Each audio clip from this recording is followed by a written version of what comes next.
Hi, I'm James H Braziel, and I'd like to introduce my dad, James H Braziel, and have him tell a little bit about how we got our financial planning business started, and in particular, how he got started in the business and his grandpa's advice.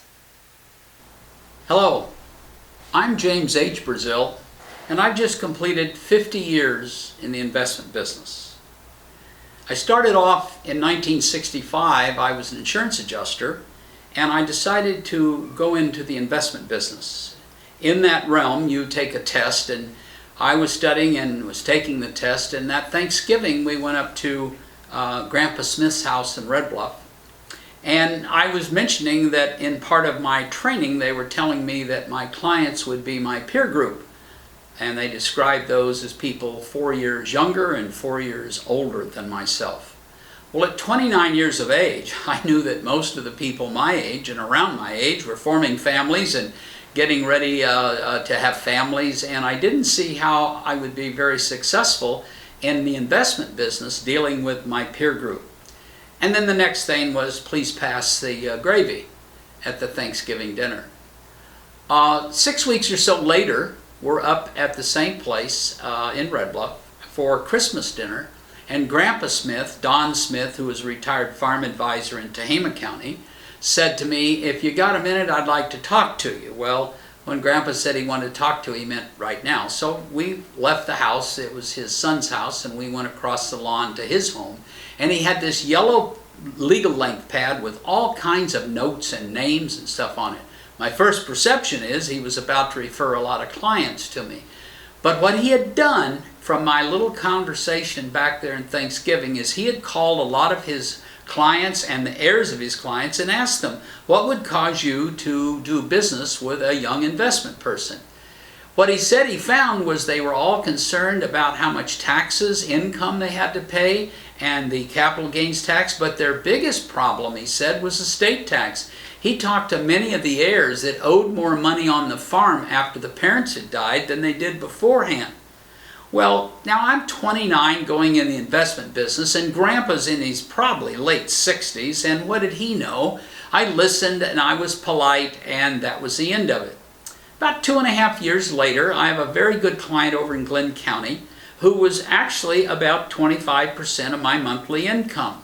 And it was great because at that time when you're in Chico, on Orland and Glenn County, call was long distance. I could go to their home, use their phone, come home with vegetables. They had a fantastic orange orchard, and it was really enjoyable. I made no investment decisions. He'd been in investments for years and years. Then one day he had an accident on the farm and died. My assumption was that his wife then would depend more on me when he wasn't around. Well, about 8 or 9 months later, a very big moment occurred. They sold all the investments. They took all the money they had in the bank and they borrowed against the farm to pay estate tax. Well, I'd been studying the Kennedy family and the Rockefeller families, and I was fascinated how wealthy they were and how in their stories they weren't paying any estate tax. So here's my client in Glenn County that not only wiped a family out, but also took my best client. Now Grandpa's words kind of set with me. I needed to know about the estate transfer tax system, and I need to understand income taxes.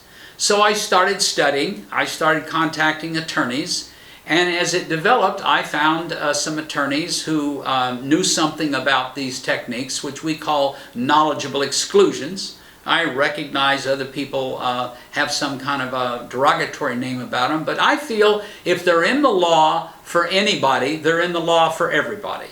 So I started studying those and then started meeting with the clients and getting them over to attorneys that knew how to put together the type of trust documents and techniques that would eliminate the estate tax and, in a lot of cases, really reduce the income tax. It's been a very enjoyable career. And in the first 14 years, I worked for what we called wirehouses, where you're an employee and pretty well do what they want you to do. But in 1980, right here in this room, we opened up our independent office called Estate and Financial Planning. My wife quit teaching, and from that point on, we've pretty well specialized in family wealth transfer, business succession, in regards to both their holdings and also in their investments. Another big thing that occurred, of course, is when our son James A Braziel came in 1991. It's always smart to send him to college and have him take a lot of computer classes. He's really updated what we do here and added a lot to our office. So it's been a real pleasure these last 50 years, and I don't know what I'm going to do the next 50, but I'll probably be involved in estate planning. Well, I hope you enjoyed hearing a little bit about my father's story and how he got into this business, our family business now that's been going for 50 years. If you'd like to learn more about what we do and how we might be able to help you, please check out our website, theplanners.net, and hope to hear from you soon. Thanks.